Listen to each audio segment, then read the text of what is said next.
Welcome back, or welcome if you're new. It's wonderful to see you today. My name is Vix and this is my channel, Goddess of Gore, where I like to talk about horror, thriller, fantasy and sci-fi books. I have finished one book from last week, started and finished two books, and again almost finished a fantastic book.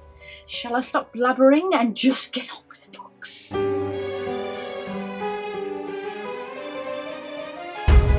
So I will just say that I am very excited to be getting into June, and I've just released my next TBR video all about the readathon I'm participating in. So please go and watch that if you want to see my plans. And I'm still a little undecided if I should release a everything else I want to read in June video too. What do you think? Because I still have lots of other books that I intend to get to aside from pirate books. Let me know if I should or whether you prefer a surprise. But anyway, I kind of left you hanging last week with Daphne by Josh Malerman, didn't I? I didn't say if I enjoyed it or not, and yes, I did love the story very much. But it wasn't as good as I was expecting, if I'm perfectly honest. So as I said in last week's wrap up, I would get it finished on the first day of this one, and I did. I think it was a very interesting book in the blending of so many horror subgenres. It's part urban legend, part folklore, that kind of thing, part slasher, part mystery, psychological thriller. It was very clever. I did think it started a little slow though, like until the kills started. I just thought it dragged a little bit, but the kills were pretty good, and I could totally see this as a short film or whatever. It was kind of like the first Nightmare on Elm Street, something like that, it seemed to me. Anyway, I found I didn't quite love it as much as some of the other people I've seen that have read it. The story follows Kit, a girl who was affected after hearing about the ghost of a high school basketball player named Daphne. Daphne was a popular and talented athlete. She was also a troubled young woman. She was bullied and abused, and eventually she took her own life.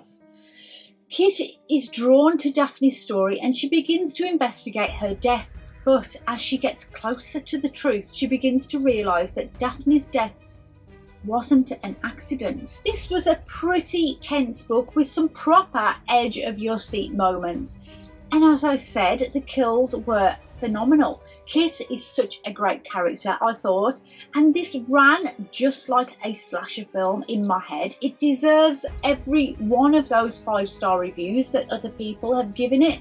It just didn't quite vibe with me somehow, but why?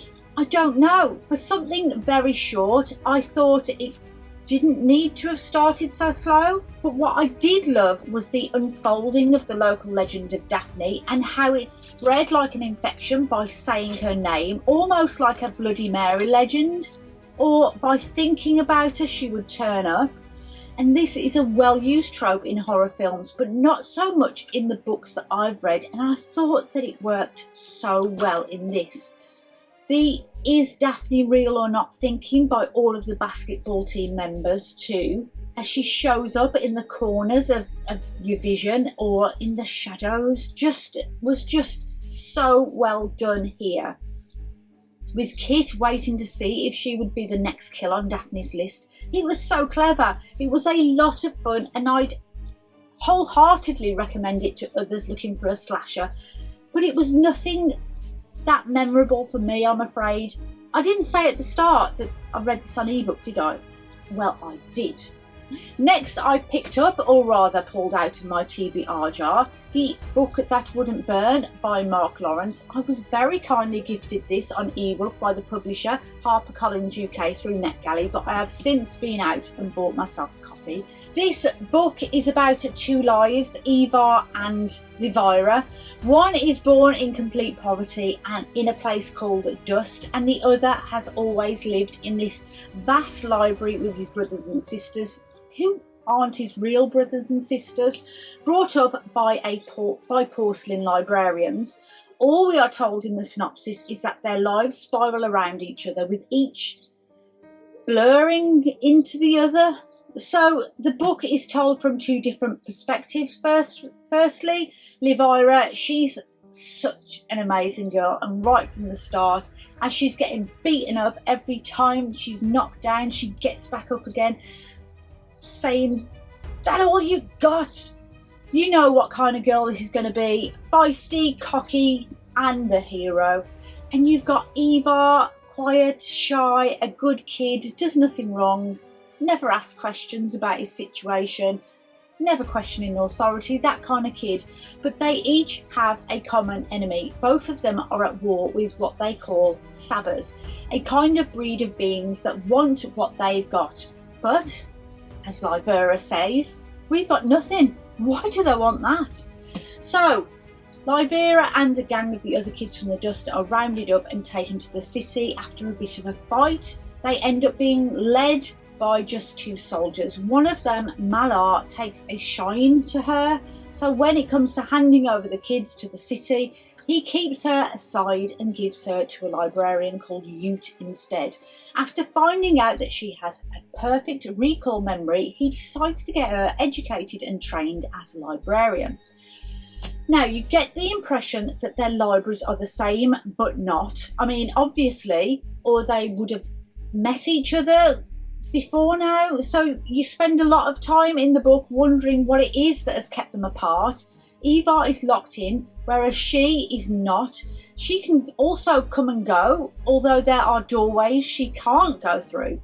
But one day, Eva gets a book dropped on him from the very top of a shelf, and the first page says, "Eva, don't turn the page. I'm in the exchange. Find me at the bottom." So now Eva must find out who wrote that note. Where did they go? Did they know Eva when he was a child before his memories kicked in? Now this is a chunky boy, and it took me a long time to finish at almost 600 pages. And if you'll excuse the pun, it was a bit of a slow burn until it wasn't, and it was as if the pages suddenly caught the slow burn and woofed into flames, and I couldn't stop reading. It is a very long and complicated story that is, in essence, two people find each other in the most unlikely of places, and then they lose each other again. A Faint Cold Fear by Karin was the next book I started and finished. And after the slowness of the last one, I feel like I'm in the middle of chaos in this dark thriller. A body is found pretty much in the first couple of pages. Boosh!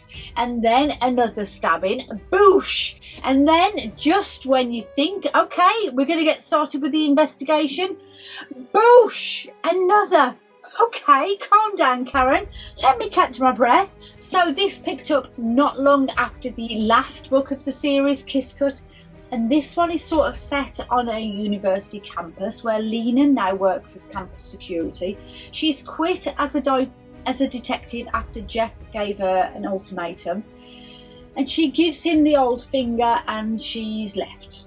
So a suspected suicide of the son of a university counsellor leads the coroner Sarah and her ex-husband Jeff to start sniffing about the campus. So most of the book was set there. Although I flew through the book, I didn't enjoy the actions of Sarah, Jeff and Lena this time round. Yes, the characters grew, I just didn't enjoy meeting them this time. The topics I didn't enjoy: racism, murders looking like suicides, and the multiple stabbing of Tess, who is Sarah's sister, which happened while on location.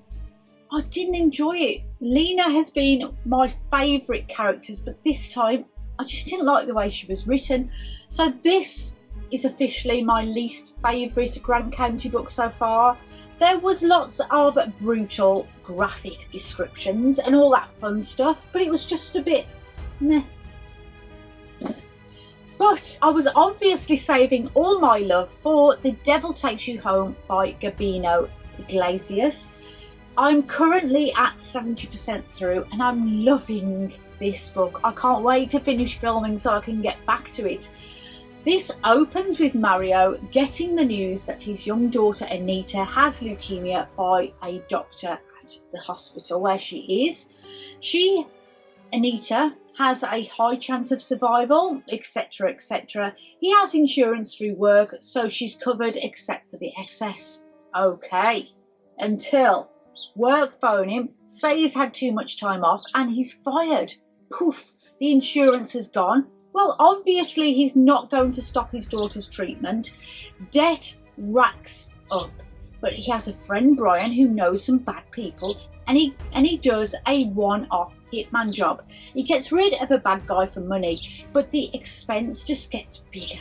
Now there's no insurance, and he does a couple more jobs. It doesn't keep his daughter alive, and now it's just him and his wife drowning in debt and grief, until one day, out of the blue, his wife calls him useless a few times. He loses it, elbows her in the face, she drops on the table. She's gone. Packed her bags, she's out. So now we're down to just him and a massive debt. What has he now got to lose? He hangs out with his friend, doing drugs and doing kills for money, until his friend Brian gets wind of a big job.